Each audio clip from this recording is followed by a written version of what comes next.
So I'm going to be showing the first thing I made out of green stuff. Funny enough, this guy wasn't the first character I made.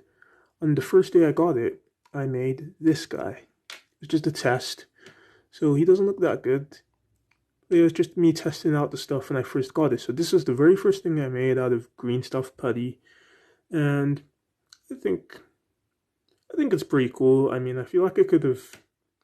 I'm not the biggest fan of his face. I don't really like his mouth and his eyes, but it's just a test, and it was the first try using this green stuff material. So yeah, let's welcome this guy to the collection, the smiley faced man, or the smiley faced test man, I guess you could say.